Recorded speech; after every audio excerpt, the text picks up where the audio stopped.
A long time ago, I raised a son to know his Gyllenhaal from his Gerwig. Now we're turning our arguments into content. This is I Am Your Father, where Gen X meets Gen Z in hyperspace. Two G's, two female directors, with some upcoming projects, some anticipated projects. You're on fire. You're on fire. Two former actors turned directors. This is undeniable. Your talent and skill, God-given skill, I'd say. Yeah, thanks. I appreciate that. I am Graham. And I am Braden, the son, by the way. How are you, son? I am good. I been having a busy week, so it's really nice to be able to take some time and do this, which I really love to do. So I'm excited to record. Me too. I had a busy week too. I did some traveling, as a matter of fact.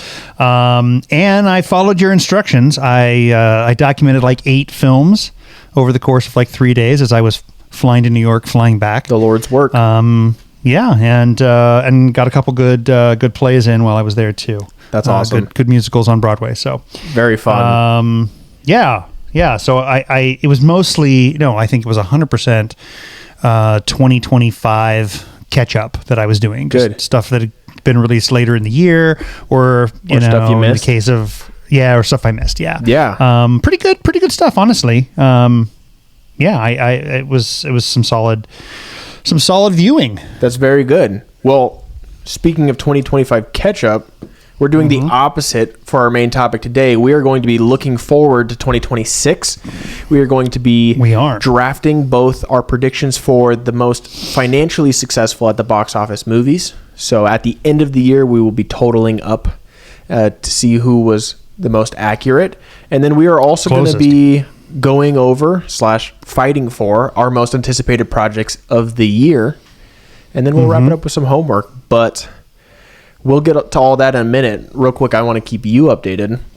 Okay. Something really great has happened in my life. I have invested in AMC A-List. I am a proud AMC A-List member. All right. According to Nicole Kidman, heartbreak feels good in a place like that. Yeah, and it does. So I love it. And I just am so excited. We went and saw a movie yesterday. We just saw Anaconda. Just because I could, and we were walking by, and I pointed at every poster. I'm like, I'll see that, I'll see that, I'll see that, I'll see that. So I'm going to be a theater fiend this year. I like it. You have a touch more flexibility in your daily schedule. You can probably squeeze in some matinees. Yes. Whereas, I don't get to do that every now and then. I got to catch up on the weekends. I know it's harder these days. I'm getting old. Yeah, and so staying up late to watch movies and stuff. Although I did that last night. The body just can't keep up like it used to. Yeah. But I did end up binging something last night late. I watched Eternity. Okay, which is pretty good, actually. It's on my list. I want to get to it. Yeah, it's worth it. It's the kind of film we don't get a lot of these days, where it's just like, simple concept, good performances, nice little script, doesn't try and do too much, makes you happy while you're watching it, and you just kind of smiling the whole time watching the movie. So hard to call it a rom-com, but it's somewhere in that neighborhood. Okay.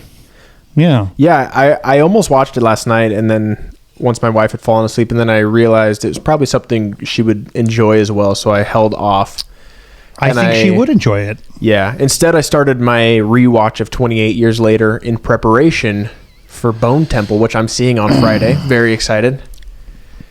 It's interesting you bring that up, because I have plans to go to the movies this weekend too. But I was pretty sure I was going to go see Marty Supreme, which I still really want to see. But at the same time, I also feel like I need to do Bone Temple. Double feature, baby. Yeah, so we'll see what happens. I'm going to do my best. I'm hearing good things about Bone Temple right now. Honestly, it seems to be getting reviewed as well, if not better, than the first. As in, that's 28 years later. So that's exciting. I'm very, very excited. Would you say it's one of your 2026 most anticipated films? I can't tell you. Okay, because we're drafting. I tried to fool you there, sneak one in, but no, can't trick me anymore. I mean, it's definitely in my top 50. Yeah. Yep. It's definitely a movie that I'm anticipating. I will tell you that much. Whether it makes it into my top 5 most anticipated, I can't tell you. Yeah, fair enough. Well, we're not going to do a 10 and 20 today, because we have these sort of 2 sections of our main topic. So why don't we dig in? Yeah, let's do it. Are we starting with the box office draft? Yeah. So just to really clarify how this is going to work, or exactly what we're trying to do. We're trying to compile the perfect list. Each of us will be fighting for it. The perfect list of the highest grossing movies of 2026 in terms of box office. This won't have anything to do with streaming or DVD sales or anything like that. Simply box office. And then we will keep track of it. We will come back at the end of the year, long time away, but we will still be going and we will be successful by then. I know it. And we will see whose list actually made more money. So, yeah. Well, I mean, in fairness, I mean, if you get the first one and you're right, you might just win, but I hear you. Yeah, it's possible, but you never know. How many? Okay, so real quick, I'm just curious, though, before we get too far into this. Looking at the list of this year's scheduled releases, blockbusters particularly, we talked a little about 2026 as a potential year where the overall global box office, or actually just I think maybe the domestic box office, I can't remember now, hits $10 billion. But how many $1 billion, and we're talking global, right? Global box office? Yeah, global. Yeah. How many do you think, before we get into specific movies, but how many are on your list as crossing that $1 billion mark? I think that you would guess. Okay, yeah, so this is interesting. We can check back on this as well. I think there is legitimate potential for there to be, and sorry, I didn't want to do this, but $6 to $7 billion movies this year. You know what? I actually have 8. You have 8? So I'm gonna I was being very conservative, honestly. Yeah, no. So I think 2 might fall a little short out of my 8, but I think that there's an outside chance we have 8 movies cross the $1 billion mark globally. So yeah, and Vive la France, by the way. So anyway, which is something that nobody listening understands what you're saying, by the way. This is at least, not even an inside joke. Not even an inside joke. One person listening knows what I'm talking about. This is an inside joke with yourself. No, you're so no, cool. It's an inside joke. I didn't start it. Someone else out there in the ether, in the interwebs, whatever, did it first. I got faxed that joke at some point. Okay, so let's see. One of us needs to go first for this draft, and one needs to go first for the next one. Are we snaking, or are we just going every other because it's a short draft? I think snake is the only thing that's fair, honestly. Okay, fair enough. So you want to take box office and I'll take anticipated, or with star ratings, or vice versa? That's fine. Yeah, that's fine. I don't mind. We can go the other way around if you want. No, I don't know what the strategy is. I think the snake draft is good for that reason. You get the first pick, but you miss the next 2. So there's something to weigh there. There is. All right, so you're going to go first. So we're saying this is the film that you believe will be the highest grossing film of 2026. Yes. Okay. Yeah, this is tough. Honestly, I think there's a few movies. We've never done this before, so we've never done this. Up as we go. I've always enjoyed the idea of this, but I've never actually sat down and made a prediction and then checked to see if I was anywhere near right or anything like that. So I might be horrible at this, but I really believe that there are 2 or 3 movies that will compete for this first spot. Okay. Legitimately. And I think I have to... I think in the first pick, I'm going to have to go back to my roots. And I'm going to just have to take Avengers Doomsday right away. I know everybody says Marvel's dead, but the simple fact is Marvel is not dead. In a year advance buzz and excitement for this movie is way more than I anticipated. The way the marketing is making me feel is way more excited than anticipated. I think they're doing it right. I think by the time this movie comes out, the way they're going to market this movie, the amount of money they're going to spend on making sure people come and see this movie, I would not be amazed if we got up there in that Infinity War and Endgame area of box office again. So I'm going to take Avengers Doomsday as the overall draft pick in the 2026 box office draft.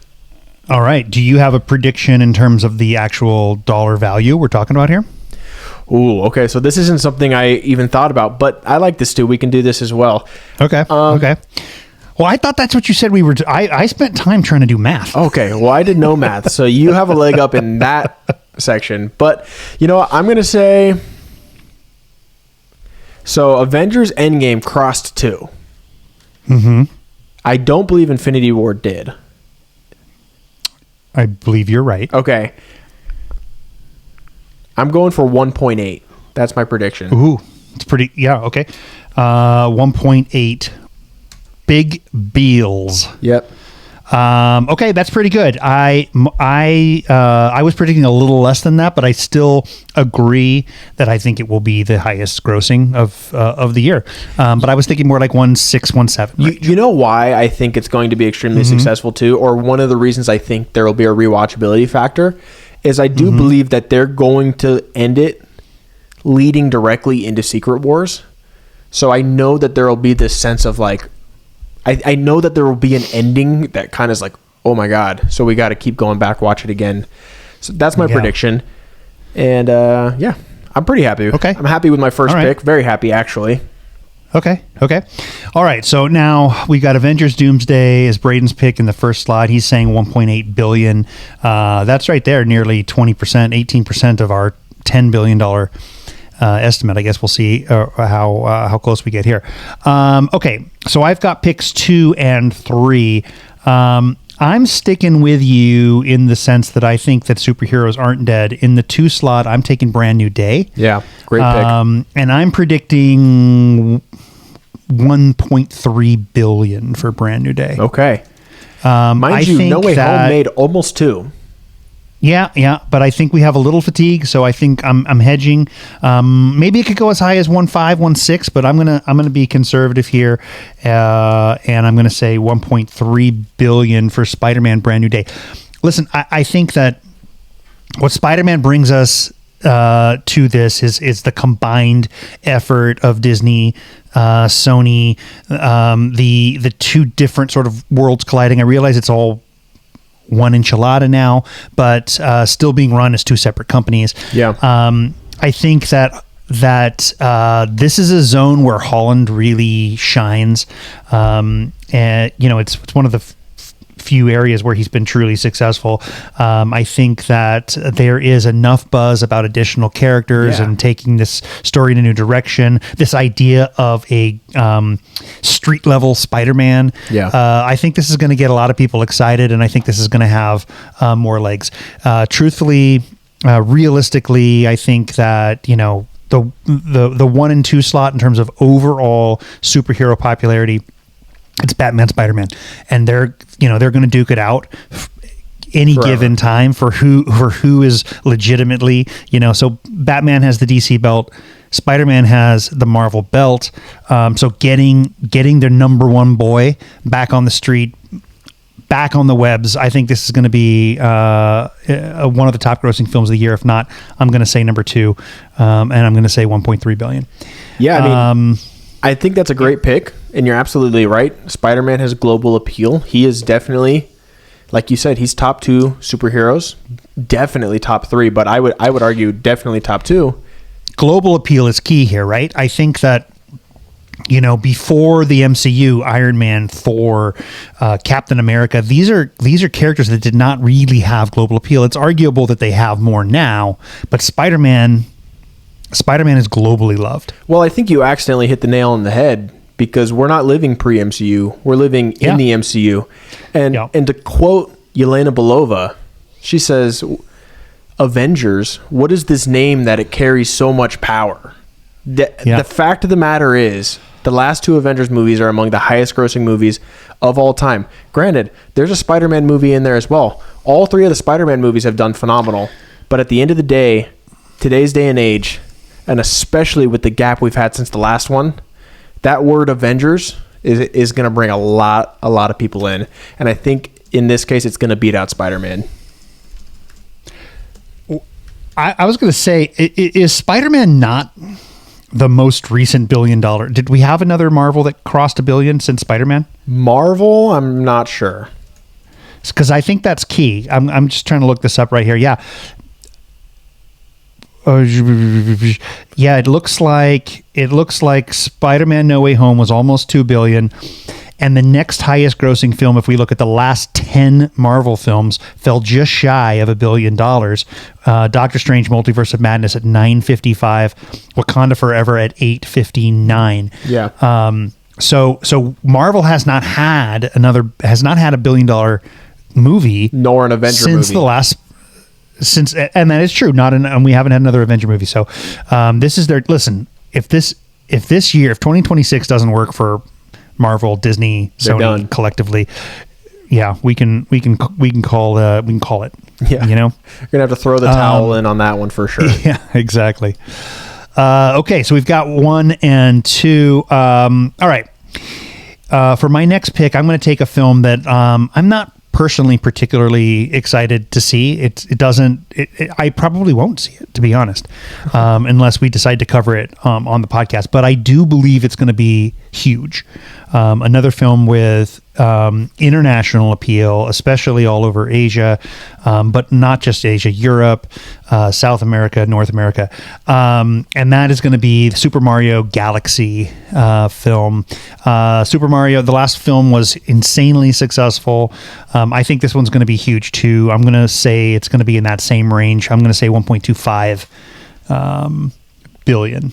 Yeah, it's a great pick. It would have been my next pick. So definitely a little pissed off. And to be quite honest with you, part of me almost made that my number one pick. I think this movie's going to do numbers. You think it, so would you predict that it's going to outgross Brand New Day?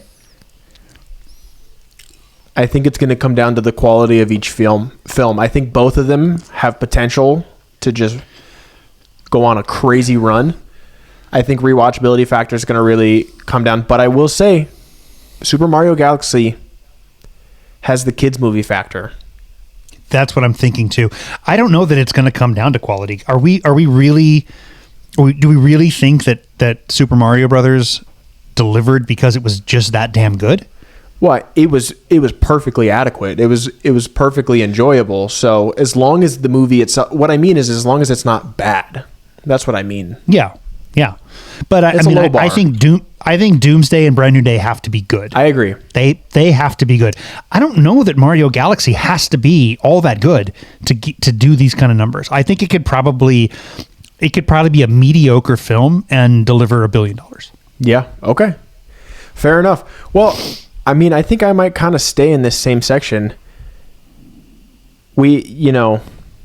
With kids movies, that is. And unfortunately, I think, well, not unfortunately, I shouldn't say that, but I do believe a lot of the best performing movies this upcoming year are going to be made for kids. I do too. I think that we're staring down the barrel of the next like 4 or 5 picks, potentially all being kids or animated films. Definitely. But I mean, if we're being honest.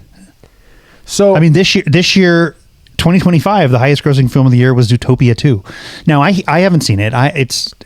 But I hear it's very good. I've heard it's very good as well. I'm planning to get to it as soon as it's on streaming. Yeah, no, it's undeniable. And so that's why I wanted to do a box office draft and then a most anticipated draft, because this is not reflective of what I'm most excited for, at least the rest of my list, so I agree. So I see you messing with the dock and it's just not working for you. It's wanted to be temperamental. You just keep entering backswing. Yeah, I know. I'm just trying to take our notes here so we can have it, but I got to figure it out, I think. Okay, there you go. Okay, well, in number 4, I'm going to take another kids movie, and if I'm being honest, I don't know that I want this movie to be entirely successful. But I believe that it will be. And I'm going to take the live action Moana. I think it's ridiculous for this live action version or live action remake of an animated movie that's like barely 10 years old is absurd. I don't think we need it. I don't think we want it. But at the end of the day, the Moana appeal is real. Kids are going to want to see this 100%. And they're just going to be stealing IP that they already own, but they're going to be stealing what already worked and just changing it to make some more money. So I honestly think, although I wish it wouldn't, Moana's going to make over $1 billion in my opinion. So I'm going to take Moana live action in 4. Yeah. And I'm going to predict a 1.2 on that one. 1.2 billion. All right. Yeah, I think you're probably right. Looking at the box office results for the Disney live action remakes, at least the last 10, I'm going to say, Lilo and Stitch and Aladdin and the Lion King are the ones that broke the $1 billion mark. Oh, Beauty and the Beast broke $1 billion. And The Jungle Book fell just shy of $1 billion. But Snow White, Little Mermaid, Dumbo, Mary Poppins, Returns, Pete's Dragon, all of these fell short by and a lot. Why? You know why? By a lot. Dumbo, I mean, it's like we're talking about Dumbo at $114 million versus Aladdin's $1 billion. Yeah, but name a kid today who wants to watch Dumbo or Pete's Dragon or Mary Poppins. Like, they're going to be taking what kids today love and making it again. So I think that's where this one will work. Obviously, Snow White and Little Mermaid, both deserved and undeservedly had controversy around them building up to it. Yeah. So I think that heavily contributed to the lack of box office success. I think the only controversy so far around Moana is the fact that they're making it so soon to the last one and it feels like a blatant cash grab, but people are going to pay anyways. That they're making it at all is the controversy. Yeah. I mean, luckily I'm not hearing anything right now about a live action Frozen. In fact, they're saying they're doing 3 more animated Frozens. What? Yeah. They've announced 3 through 5 are in the works. That's going to take 20 years to do. For sure. But, because these animated films, for those of you who don't know, I mean, there's a 5-year process to make one of these films. Yeah, absolutely. It takes a long time. That's a minimum 5 years. It's a lot of work to make one of these films. Yeah. So, so if we're getting 3 more Frozens, we're probably in year 2 or 3 of the next one. And then, another decade for the other 2 to come out. Okay. I think your choice of Moana makes sense. I think kids ring the cash drawers there at the AMC, and parents take them, and so I think you're probably right. I think that, and I also had it grossing just over $1 billion, not quite as high as you on it, but I think you're probably pretty close to having that one in the right spot. Okay. All right, my son. You've got number 5 as well. I do. Are you sticking with the family films? I'm not actually. I'm not. This might be one of my bolder picks, but I truly believe that this is still relevant. People are excited for this. I'm going to take Michael. I think Michael is going to do numbers. I guessed wrong. What was that? Oh, you guessed wrong? I guessed wrong. You guessed wrong. Yeah, I thought you were going another direction. Yeah. Well, Michael. Okay. I think, and here's the thing. I don't think that this Michael movie's... Part 1, right? Part 1, yeah. I don't think it's going to be particularly good, honestly, if I'm being completely honest. But the trailer... Could be. It could be. It could be. I don't think it will be. That's my prediction. Okay. But just the trailer alone, the little mashup of MJ songs was just a slap in the face reminder that he freaking rocks. Everybody loves him. He had appeal that no other superstar has ever reached, I believe, and that definitely includes global appeal, extreme international global appeal. I think this movie is going to do great in the US, and I think it's going to do stupid numbers around the rest of the world. So yeah, China particularly, I think China's going to go off the rails on this one. Yeah, so I'm honestly going to be super conservative with what I think it's going to do. Just for the sake of my list, I want it to be going downward. So I'm going to go 1.1 on this one, but I honestly, it could go higher. It really could. So I know there are other animated films that you could argue belong right here, but at the end of the day, his star power, his appeal, undeniable. And I have a feeling, even if the movie's bad, how bad can it be if it's playing Michael Jackson music all the way throughout. You know what, son? I got to give you credit here for this pick. This managed to not make my list, but I think it was a mistake. I think it should have been on my list. I'm like skimming, going like, where is it? Where is it on my list? And no, I somehow slept on this one. I think it's an oversight. That's a good sleeper pick that I did not make, and I'm bummed that I blew that. Well, I'm glad I snagged it. Okay. Turns out I could have taken it in 5, but that's okay. Probably. It's okay. Well, you did take it in 5. Or, I mean, as my last pick is what I meant. Yes, I did take it in the 5. Okay. All right. I am going back with our number 6 pick. I'm going back to the family world. I think Toy Story 5 is going to be a big deal. Pixar is leaning back on their best franchise ever, in all likelihood, right? I think it is their best franchise, right? It's definitely the only one they've ever gone this far with. We know Quentin Tarantino will not be watching this film, but that's okay. A lot of other people are going to be watching this film. I think it's going to just cross the billion, like maybe, I'm just going to say 1 billion even. Okay, yeah. Unfortunately, I agree. I'm definitely a firm believer that Toy Story 4 never needed to happen. I feel that Toy Story 3 really wraps everything up quite nicely. But the fact that we're getting 5 means we're probably getting 6 and 7 and so on and so on. They don't plan to stop making these movies so long as they're making the money. And they do make a money, so it's a good pick. Yeah. Well, have you heard the concept of this film? Yeah, I think it's a great concept, honestly. It's a really good concept. It is. I agree. Yeah. So for our listeners, they're saying that in this case, the villain, so to speak, of Toy Story 5 is screen time. Yeah, the iPad. An iPad. Yeah. And I think that's legit. I think it has a chance to really resonate with parents and adults. And maybe, it's also going to hit that nostalgia factor, as this is the bread and butter of Pixar. Yeah. So I think Toy Story is going to be a killer for us. Yeah, it's a great pick, and you know what's ridiculous is with that concept, it has potential to be one of the best Toy Story movies, if like potentially all the way up there. It really the concept itself, I think, is the most interesting part. I just am still kind of upset that we're still going, but.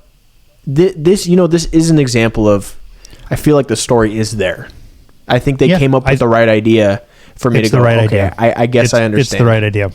Yeah. Okay, with our 7th pick, and my second to last of this draft, I am going to roll the dice a little bit. Don't roll the dice. I think that our next potential billion-dollar film is going to be Sir Christopher Nolan's The Odyssey. Damn it! And I think that I think it has an outside chance of getting to $1 billion. I think it could fall shy in that 850 to 950 range. So I'm going to say 950. I'm going to say 950 for The Odyssey.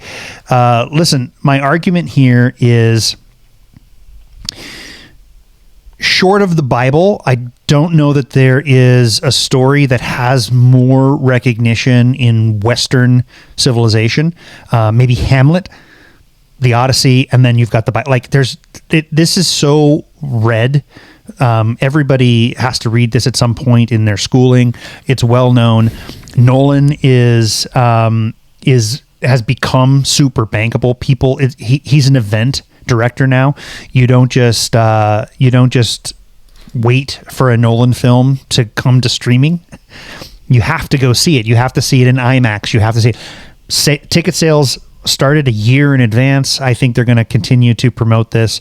Matt Damon's got like 5 or 6 movies coming out this year, and the only thing he's talking about, it seems like, is The Odyssey. Yeah.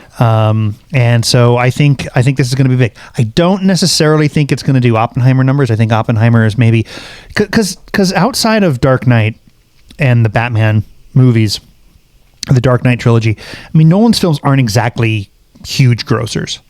But Oppenheimer really broke that mold, and so I think he's gonna be on a roll. I think it's not gonna hit Oppenheimer numbers, but I do think it's gonna be in that $950 million range. Yeah. Unfortunately, I agree with almost everything you just said. This was going to be my next pick. My only disagreement with you is I'm bad, sucker. I'm predicting it's surpassing Oppenheimer. I know Oppenheimer that would be cool. Yeah, Oppenheimer had the Barbenheimer effect, right? Like, yeah, a lot of people saw it for that reason. I'll give you that. Here's a few reasons why I think it'll outperform Oppenheimer. For one, I know what you're going to say. Well, there's a few reasons. Yeah. For one, I have never seen the film community collectively be more excited for a film. Like, this is... Than the Odyssey. That is. Yeah. Additionally, Oppenheimer was rated R. We don't know if the Odyssey is going to be rated R or not. Even if it is, or if it's not, that's wider appeal immediately. And on top of that, you said it yourself. Christopher Nolan now is an event director. When his movies come out, it's an event.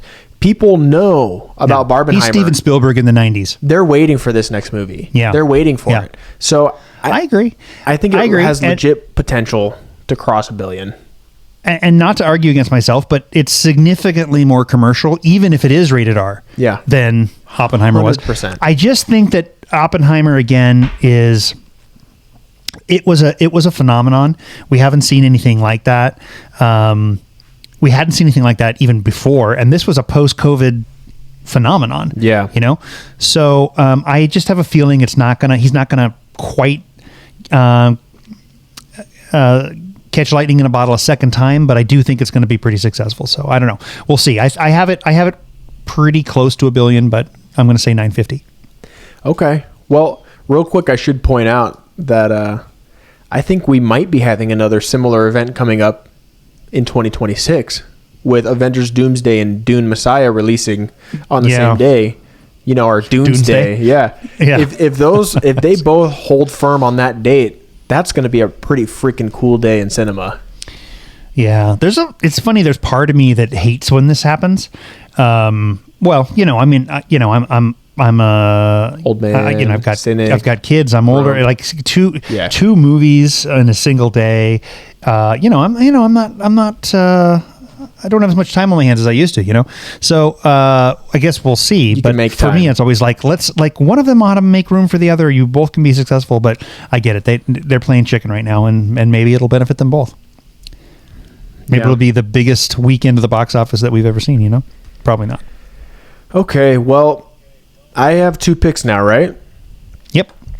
This is tough. These are my last 2 picks, and I'm trying to decide between 3, honestly. And I think it's, to be completely honest, just a toss-up.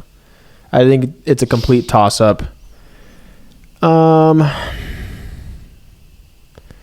It's really tough. I'm just going to kind of have to take a stab in the dark on some of these, because I think we're getting into the less guaranteed area at this point. Yeah. I still have 2 more, I think, that have an outside shot at a bill. I have 3. But I think we'll probably fall a little short. Yeah, I have 3, but I think they'll all fall short.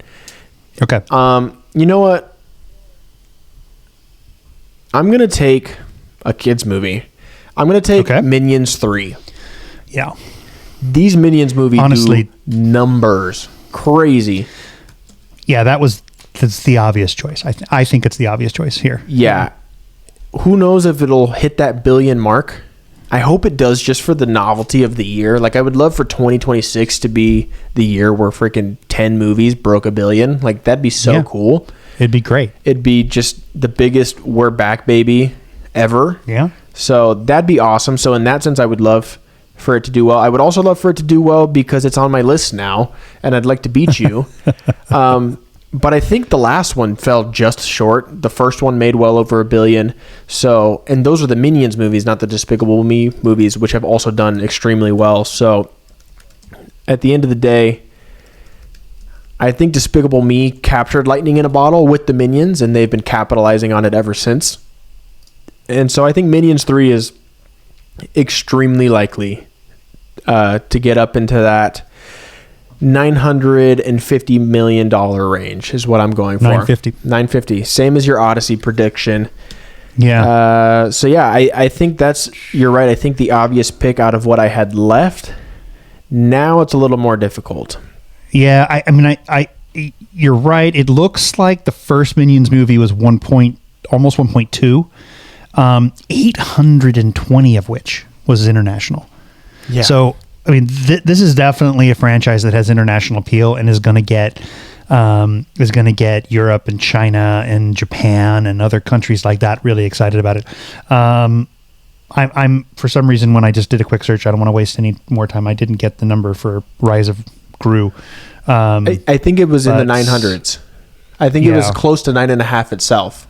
So, yeah, I think at the end of the day, it's going to get up there. I'm hoping I'm not giving it too much credit. I don't think I am. Kids love those little yellow guys. Banana. And I got it. Yeah, 940 globally. Yeah, so right around there. My last choice is tough because you're down to it. I don't want to really give away what I'm thinking about here, but I have, on one hand, I have something that has been extremely successful in the past. Actually, both of these have been successful in the past. My question on each of them is current relevance. So that's what I'm struggling with here. Okay.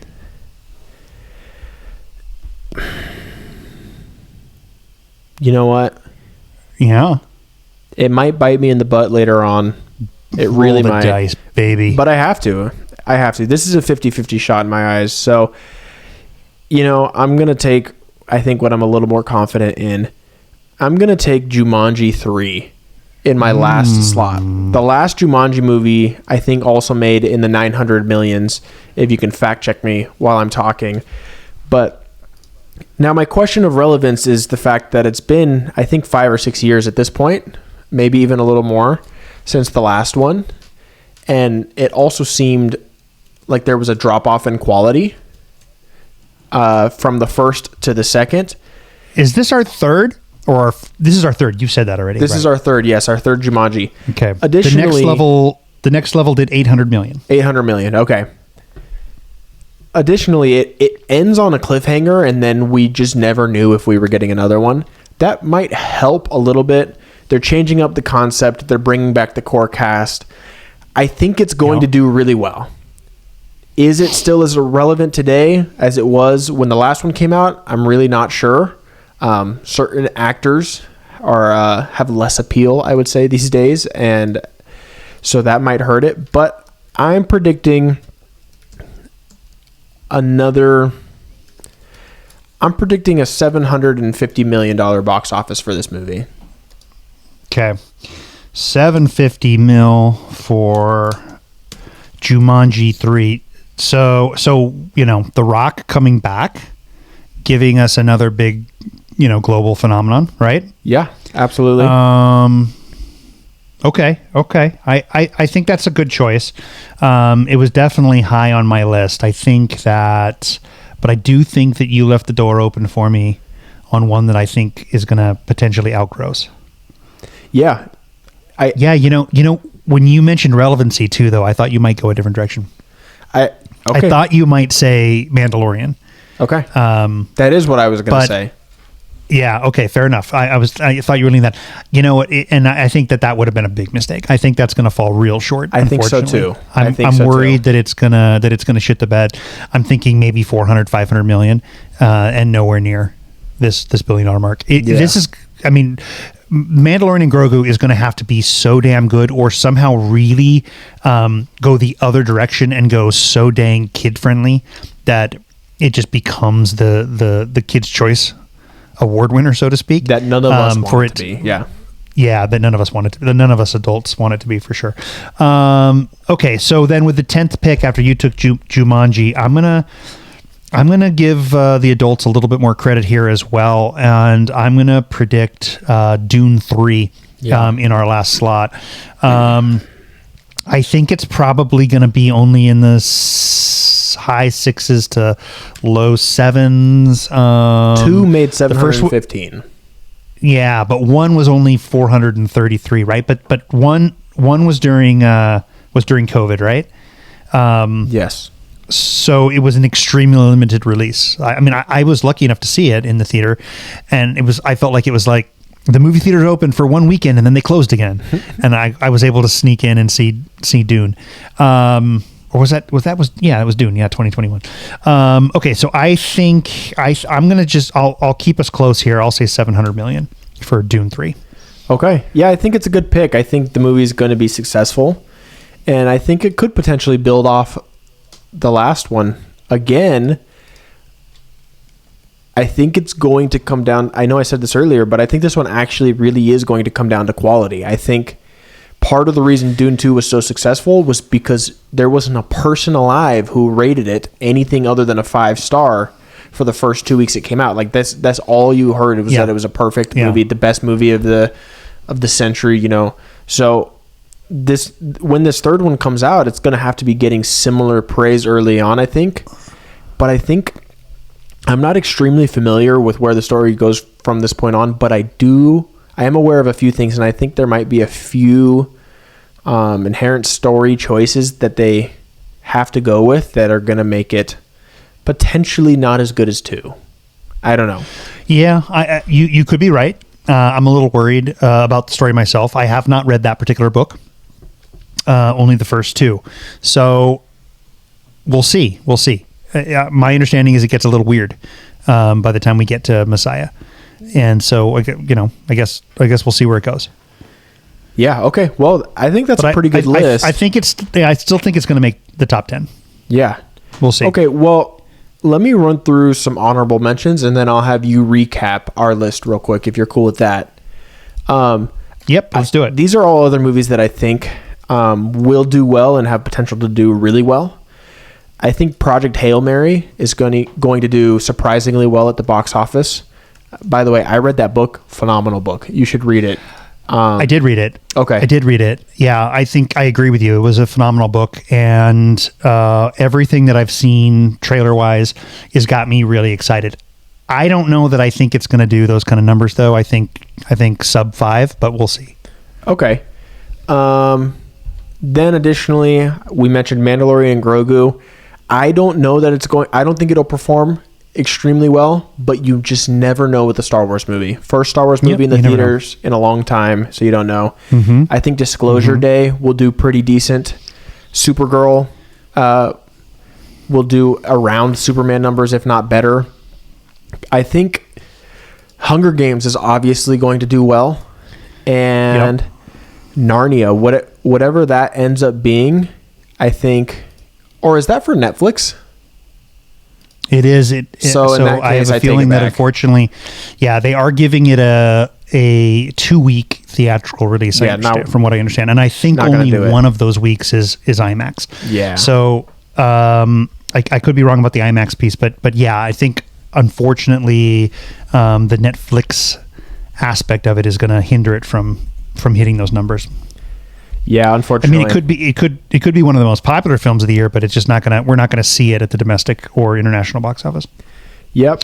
And then lastly, I was just gonna throw 2 more out there. I don't know that these are gonna hit ridiculous numbers, but I think the Clayface DC horror movie could do really well, and I think The Social Reckoning also has a chance to do super well.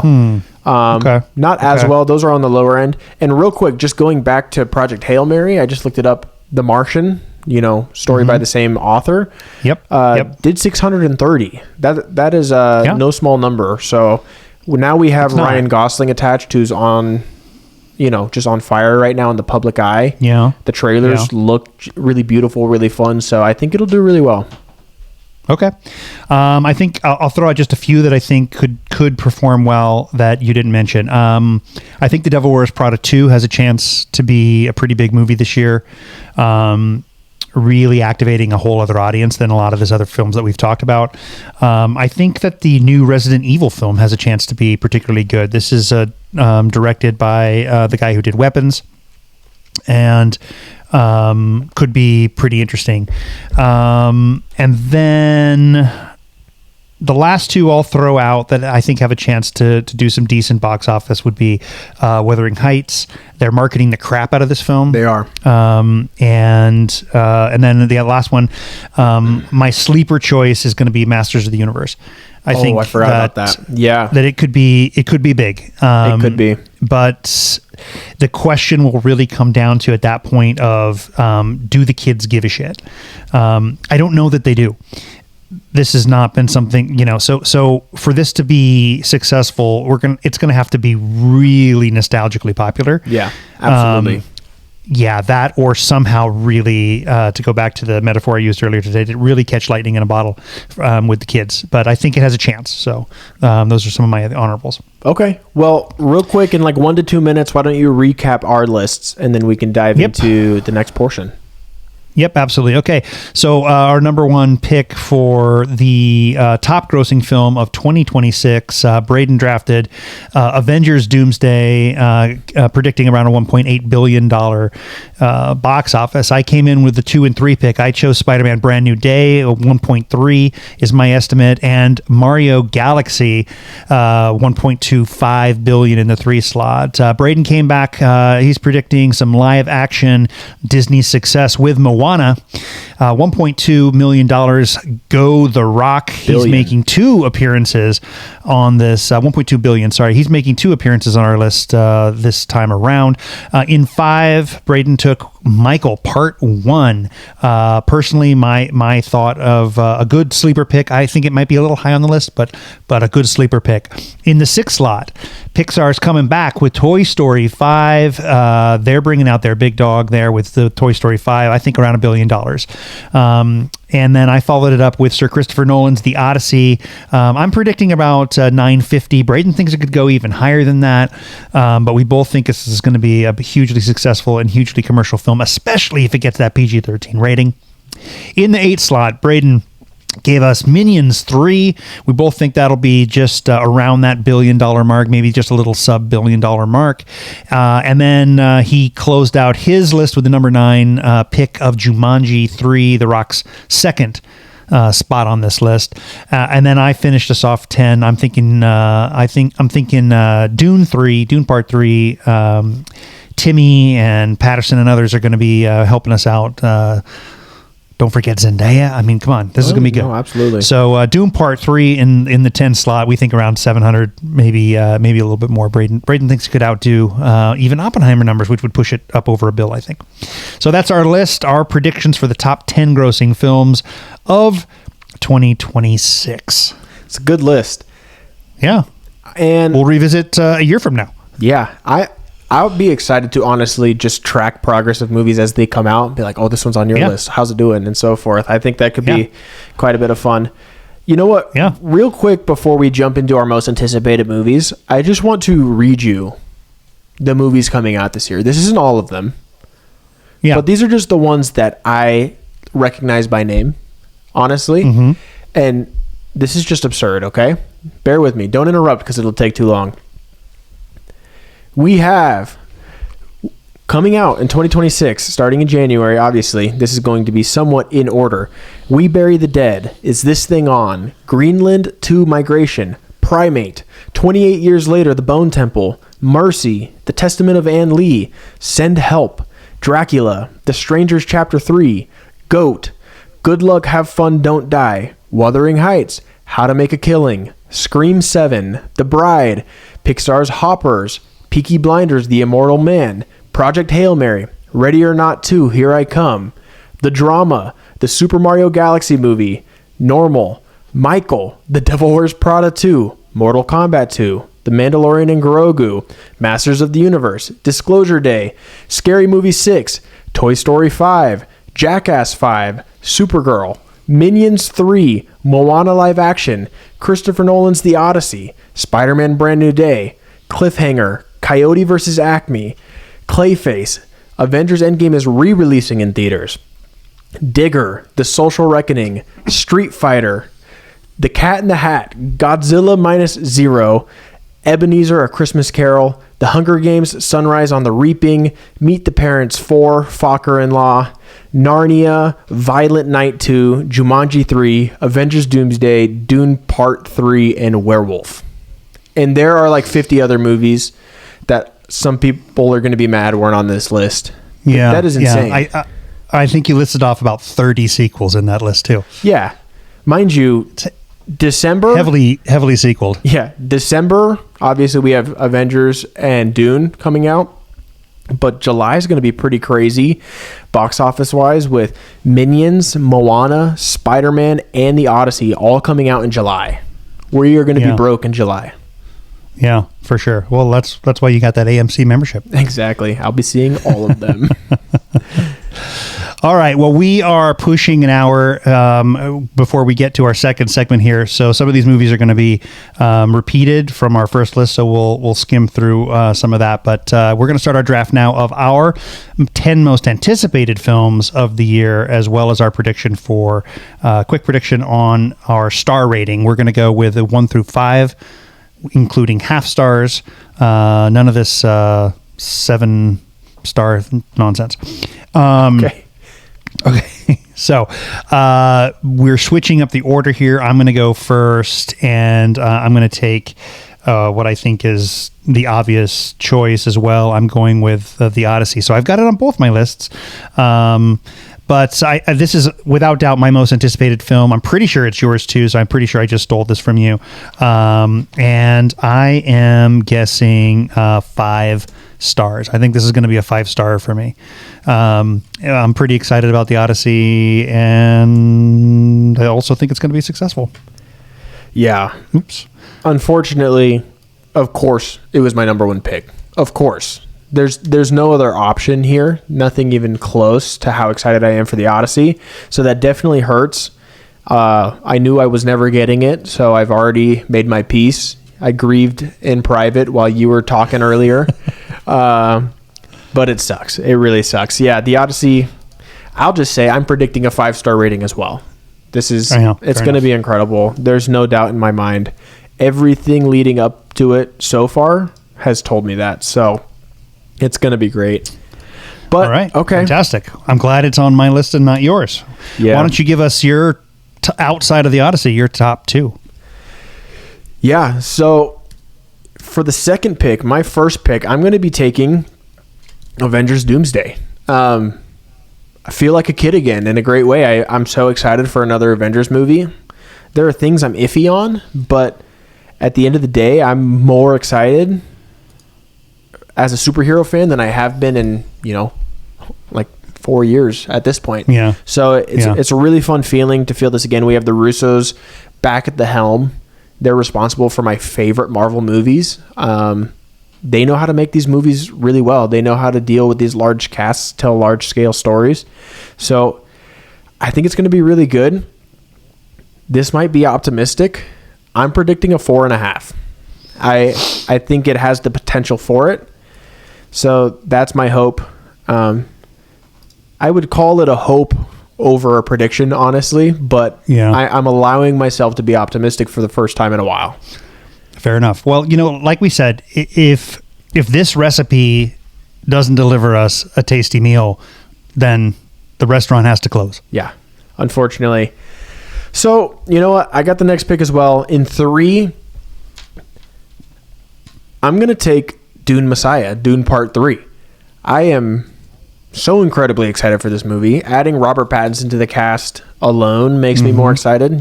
My Batman. And if it's anywhere near the quality of the first 2, it's going to be phenomenal. If they close it out well, it's going to be in that greatest trilogy of all time conversation. It'll always be in that debate moving forward, as so long as they land the plane. So for Dune 3, I'm predicting,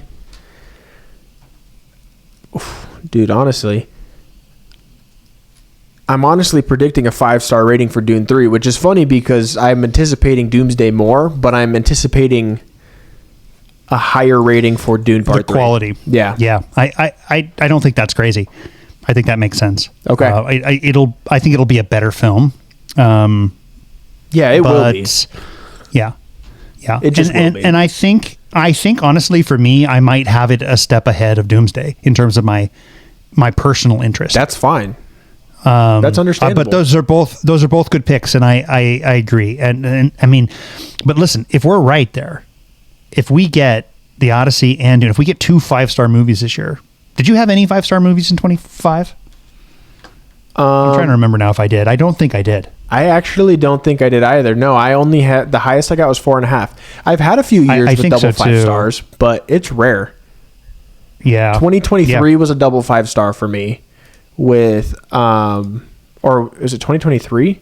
Whatever year had Spider-Verse, Across the Spider-Verse that is, also had Sing Sing, which on rewatch, I just rewatched, it's up to a 5 for me. I actually think it's perfect. I didn't have any 5 stars either in 25. Yeah, none in 25. 4.5 was my highest. Yeah. Okay, yeah, that's a good pick. So if we get 2 5 stars, that'll be a fantastic year right there. Absolutely. All right. In the 4 slot, I'm going to take Brand New Day. Yeah. And in the 4 slot, I think I'm predicting 4 stars. I am hoping that I really like this. So far, I think every single one of the home series, the Tom Holland Spider-Mans have been good, and I think he's been good in all 5 of his appearances. 6 of his appearances, I guess. Yeah. 2 Avengers, Civil War, and 3 Spider-Mans. Yeah. So I'm hoping this is really great. I'm hoping it's 4 stars. We already talked about this as being one of our picks for the highest grossing films of all time. In fact, I chose it in the number 2 slot for highest grossing films of the year. So I'm going to put that as my next highest after what the 2 of us have already picked. Yeah, great pick. I wanted it. Yeah. I'm going to jump here and say that my next one is going to be Project Hail Mary. Yeah. I'm actually really surprised that this is as high on my list as it is, with 3 or 4 other films that I'm looking at that I know I'm super pumped about, but for some reason I'm really excited about this one. I don't think it's going to be more than 4 stars. And so I'm going to be generous and say 4. Okay. Yeah, for the record, the 5 films that we've collectively picked so far were my 1, 2, 3, 4, and 5. So interesting. I moved Project Hail Mary up to this spot at the last minute. I had a couple others ahead of it. Okay. Yeah, these are my 1, 2, 3, 4, 5. So that's pretty interesting. But moving on, for the 6th pick, my 3rd pick, I'm going to be taking The Bone Temple. I'm super hot on this movie. I mean, I'm going to see it in a few days, so it's they're spaced out throughout the year at least, which is nice.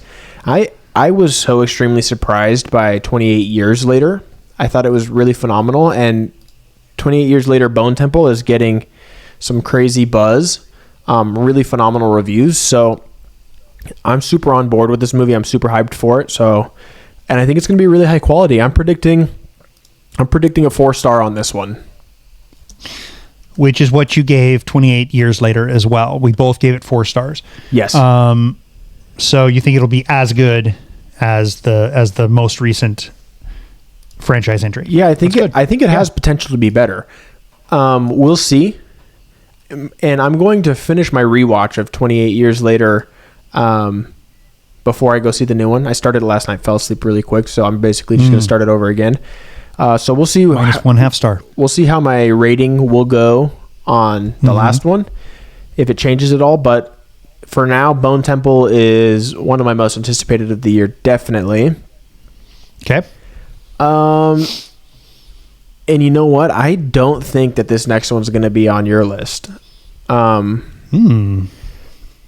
I'm looking at this more like I want mine to be in order of my excitement. So for the what is it? The 7th pick? Yeah. I'm going to be taking Clayface. I think I know. Really? I know you didn't see it coming at all. I did not see that one coming. But I don't even feel too upset that I'm not stealing anything from you, just because I think this deserves to be on the list. I think at the end of the day, a horror movie in the superhero genre is something that's really interesting to me. And I have seen some behind the scenes pictures of this movie filming, and it looks like it's going to be pretty freaking cool. So, and everybody attached to it, everything having to do it, everything surrounding this movie has just sounded like it's going to be freaking awesome. So I'm predicting another 4-star for Clayface. That's a bold prediction for sure. I didn't have it on my list at all. It probably should have been on my list, because I mean, my list is like 25 movies long that I put together. Obviously, I'm not getting to all those, but I just wrote down like the 25 movies, and somehow Clayface didn't even make that list. It's kind of crazy. It's kind of not on my radar at all. I got to be honest, and I don't think it's because I won't want it. I think I just haven't been paying enough attention to the conversation around. They haven't started to market it or anything like that yet. I think they just finished filming, so it's gonna ramp up soon. Yeah. Okay. All right, we're at 8 and 9 for me. So these are my last two picks. This is tough. I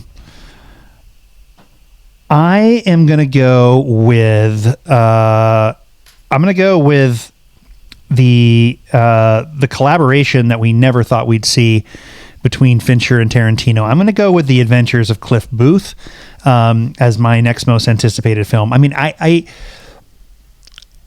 Fincher is at his best when he's working with really great content that somebody else has written, and Tarantino, writes these incredible, super specific scripts. It's going to be really interesting to see how this goes. Of all the projects that these two people could have collaborated on, who would have thought? There's something about this that doesn't make any sense to me at all. Yeah. Like I don't know that I needed more or a different director to do basically a sequel to Once Upon a Time in Hollywood. But I can't not go see a film by two of who I think are arguably, the two of the three best directors working in my lifetime, pretty much. And so I'm pretty excited to see this, and I don't know, what do you think? No, it's a good pick. I honestly keep forgetting that it's happening, so because it almost doesn't sound real. No, right? It kind of feels like a fan theory or like a wish list kind of a movie. Yeah, like, oh, there's a rumor, let's hope it's true, but it's actually happening, like 100% it's happening. So I just kind of keep forgetting, but yeah, I'm super hyped for it. It definitely should be on my radar. Yeah, so I'm hoping it does. Okay, with my 9th pick, I am also going to go out on a limb here. I don't think you would have grabbed this one necessarily, but I'm super pumped with everything that I've seen. I am really looking forward to The Bride. I knew it. Directed by Maggie Gyllenhaal and with Christian Bale, and this is going to be really, really good. And why am I going blank on her name? The other actor, the lead, right? The Bride. You're not helping me out here at all here. No, I'm not. Jesse Buckley, who's winning all kinds of awards this year for Hamnet as the Bride. So this looks really fun and interesting to me. It looks like a genre bending film that I think is going to be super interesting, and I'm pumped to see it. Yeah, it's a great pick. It actually was on my list, so okay. I'm super hyped for this movie as well. The marketing or the trailers, I'll say, they look really good, and Christian Bale as Frankenstein's monster. That's all I needed to hear, honestly. Yeah. So, yeah. But you're right. It looks like it's going to be really fun. Yeah. I'm super annoyed with myself for not coming up with Jesse Buckley's name faster. I had to look it up. I'm total brain freeze there. Okay, so our 10th pick. It's down to you. Yeah, this is tough. Honestly, I'm thinking a few different things, and the truth is, this is where the drop off starts. I think there's like a pretty big drop off here for me between movies that I am like excited to see, but I don't know how good they're going to be. And almost all of these I have a reason to be hesitant for. I think what I'm going to have to take is Steven Spielberg's return to Sci-Fi Disclosure Day. This movie was mildly on my radar. Everybody just kept calling it Steven Spielberg's UFO movie. Until basically the trailer came out, I thought it was a really cool trailer, especially everything right at the beginning with Emily Blunt's character. I think Josh O'Connor. Yeah, and Josh O'Connor's in it. I think Steven Spielberg is sometimes the king of this genre, so I think he could really do something fun. I think he could kind of break back onto the scene in a really relevant and interesting way. So I'm hoping. I really hope so. I'm hoping it's good. Right now, I'm going to be conservative and say a 3.5 star is what I'm predicting. But I think it'll be good. I'm excited for it. I mean, at the end of the day, it's Steven Spielberg, Yeah. And let me just walk you through kind of my thought process on some other things that I almost chose. And I'll do it quickly because I know we want to get to homework. I'm excited for Supergirl. I definitely am. I don't know how good it's going to end up being. Part of me is excited for The Mandalorian and Grogu, but I have that feeling that it's going to be a lot like season 3 or the parts of season 3 that I did not like. Yeah, I mean, let's not kid ourselves. We're both going to go see it. Yeah, absolutely. But I've definitely got myself prepared to be disappointed. Yeah.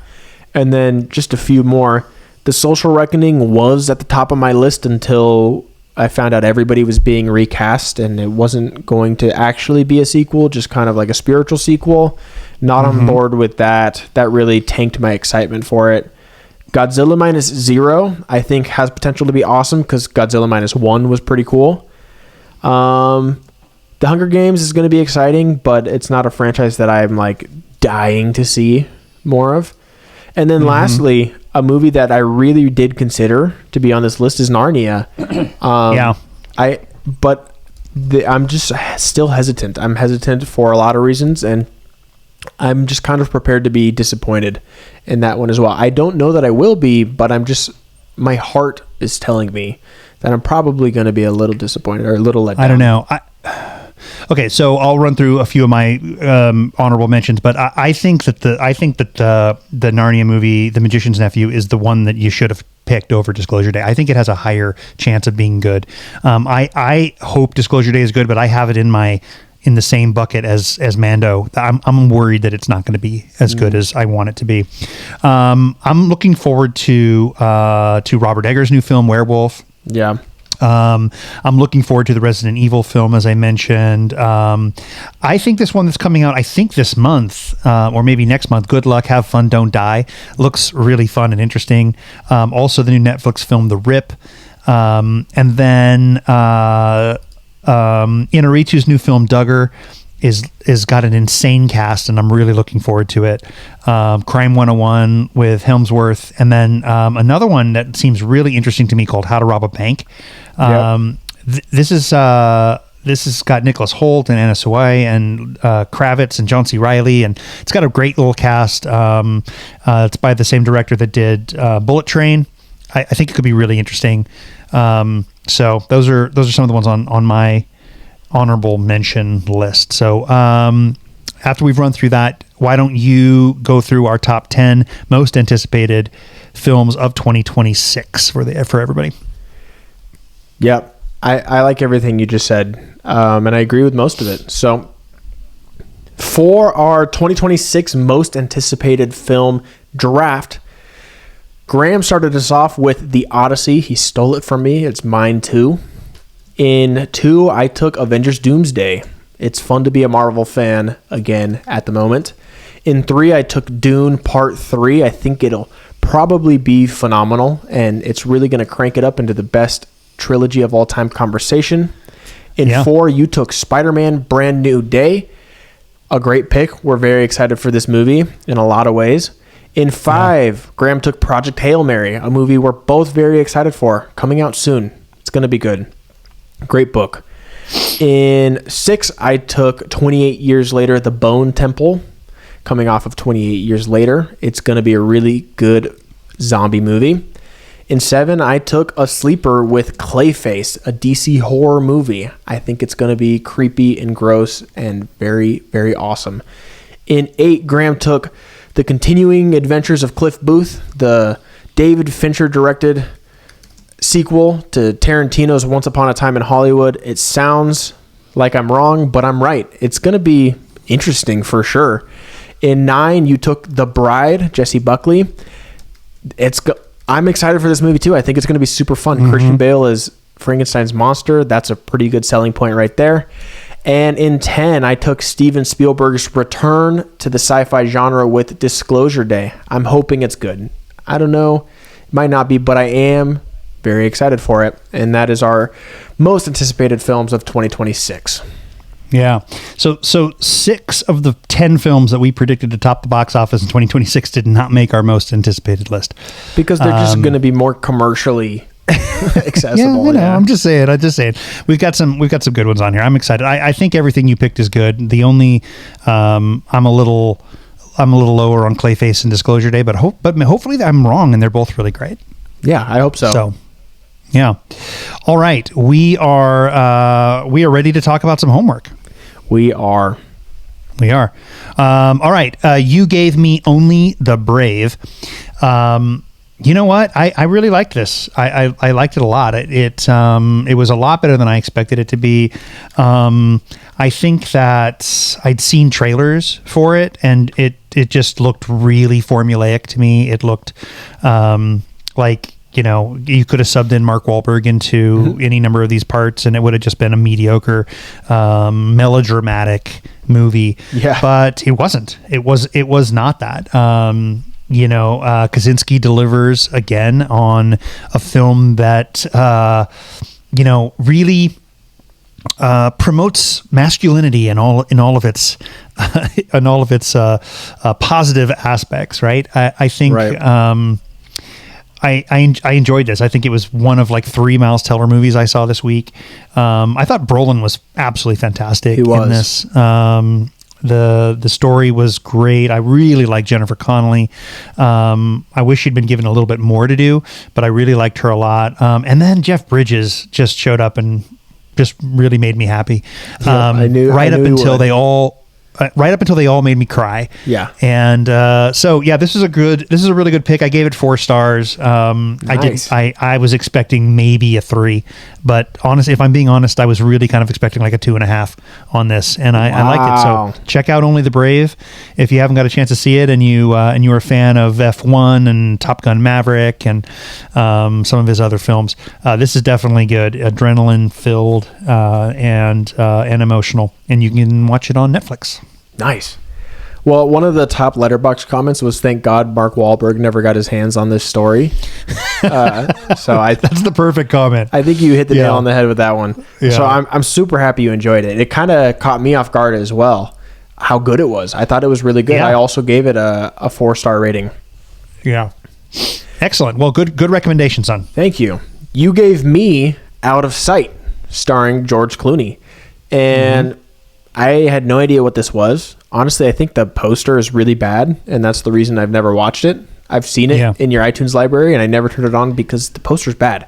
But the movie was good. I really enjoyed it. I love movies of this genre. I am becoming more and more convinced that George Clooney only ever plays himself, similar to The Rock, but George Clooney is just more charismatic and plays a little bit of a different archetype, but he's just always cool and charismatic and suave, and that's who he is.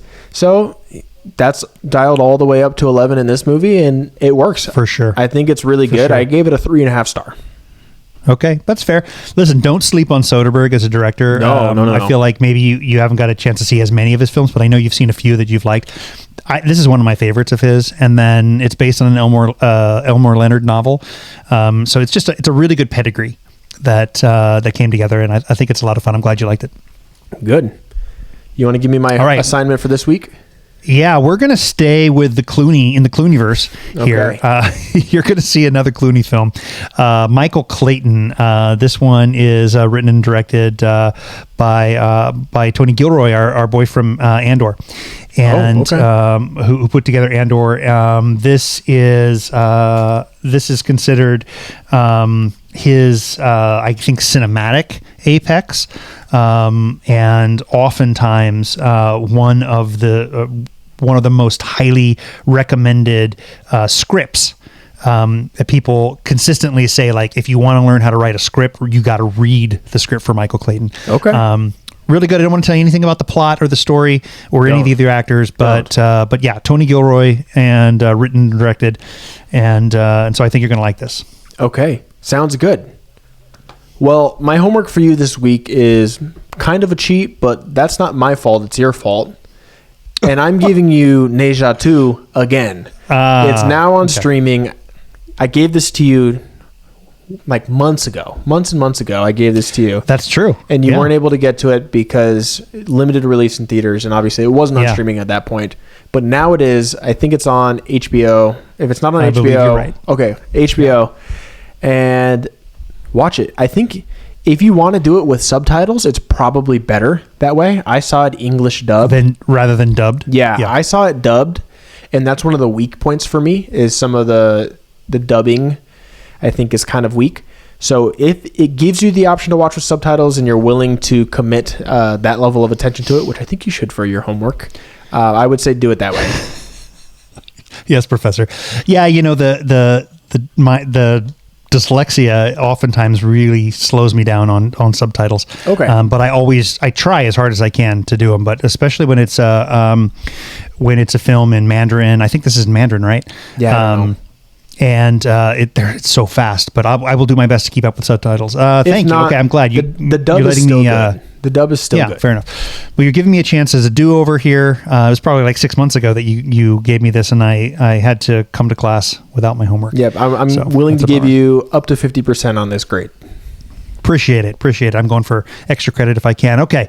Well, we've ranked, we've debated, we disagreed, though not about who shot first. It's all just another day in the galaxy.